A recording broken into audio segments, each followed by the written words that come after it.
to take that one first? Or? No. Well, yeah, mine was based on a character named a person, a general named Army general named Smedley Butler. Was it the Marines? I should know that, but he was after the First World War and between the First and Second World War, he was quite outspoken about what he felt about war and about wrote a book called War is a Racket, which was unusual for someone of his stature, but he was well loved by the common man, if you will, the soldier that was not any kind of rank, just the most common rank, corporal. They all respected him and loved him, and he stood up for them. And I guess the higher-ranking military, the elite, if you will, were kind of irked by him at times, it seems, because he said these things that were inappropriate for a person of his stature. But he was a hero, and they couldn't take that away from him. He was a genuine war hero, so that was that. So this was all intriguing to me, especially what's going on in our country. And so David presented all this to me, told me what to look him up and read about him and so on, look at video and speeches he made. So that was what it was. He's a hell of a character, Smedley Butler. I mean, Yeah. I hope people do. I didn't know anything about him either, but oh my Lord, what a man.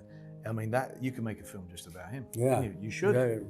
You should go make a film just about Smedley Butler. That would be magnificent. Yeah. Mine is based on real people, but nobody that anyone else would have ever heard of, at all. There was an art dealer character that David and I have been talking about going back to like 2013. And then David said, come to this Greasy Spoon Diner, and he was telling me about Smedley Butler and this event in American history that neither of us had ever heard of. And our jaws were on the floor, and we said, let's keep looking at this. And we looked at the Jazz Age and the 30s and documentaries and just started to form an idea of a character that we wanted to hang out with, a character that we would love, and a character we wanted to be friends with. And so we were looking at returning war veterans and certain photographs you'd see, of that. There was a doctor named Shields who my character Bert gets mistaken for quite often, story of his life, as he says. Little mannerisms that come from my son. Another bloke that I saw walking down the street and like a stalker followed him for ages, copying his mannerisms and made it into that. You get influences from all over the place, but no one's ever heard of Bert Berenson outside of our film Amsterdam. We keep coming back. Yeah. We keep coming back to it. He's original, he's unique, he's a truly great filmmaker in that respect. He has a way of working unlike anyone else I've ever worked with.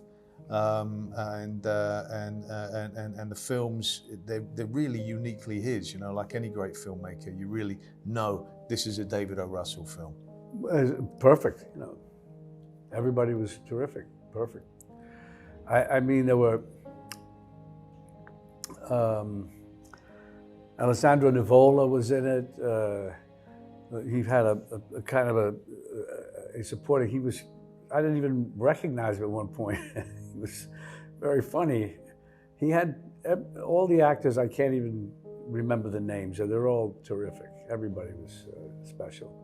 Yeah, we were very blessed with the incredible cast that we ended up getting together, and David's got such a skill for using people in a way that, they often haven't been seen before,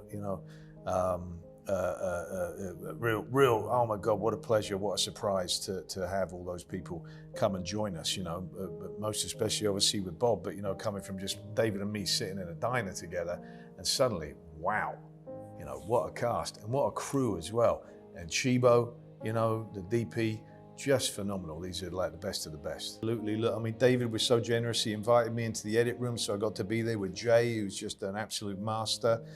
Obviously, I've worked with Chibo a couple of times, and he's a real joy. He's a real artist, and I would just see his just enthusiasm behind the camera, going cabron, you know, when there was like a great scene and tears in his eyes, and he feels it like he's right in there, and you know he'll be right next to us up close, as is often David's style with that. So his presence was really wonderful. We got Daniel Pemberton doing the music, and so many incredible, unique individuals that just make this a crazily unique film. And there were even lines, like there was a line from Mango, the dolly grip, that ended up in the film. Something he said to David one day, and David loved it, and he was like, Christian, Mango just said this, great, we threw it in the film, you know? Makeup people, phenomenal. Chris Gallagher, oh my Lord. Optimism, staying optimistic no matter what, staying joyful in the midst of miserable bastards, not letting life crush you, not letting life cause you to feel hatred, not letting it make you cynical, you know? So use what happens to you in life to fix yourself and to build yourself stronger rather than be destroyed by it. That's what I love so much about these characters, and it's what I love so much about David's films. Nancy, Bob's dog. Oh yeah. My Lord, Nancy. Who just made the film, stole the film, you know? Where is she? Nancy? Nancy, where are you? Here's Nancy. Our little Nancy. Dylan Beck's dog from the film. Come here. Thank you. Yes. Hello. Okay. If anybody ever gets the chance to work with Nancy, they have to jump at it. It's a wonderful experience. She totally believes in her cat. I always feel like animals and children are the best actors. You know? They're always great. You never know what they're going to give you, so it's great.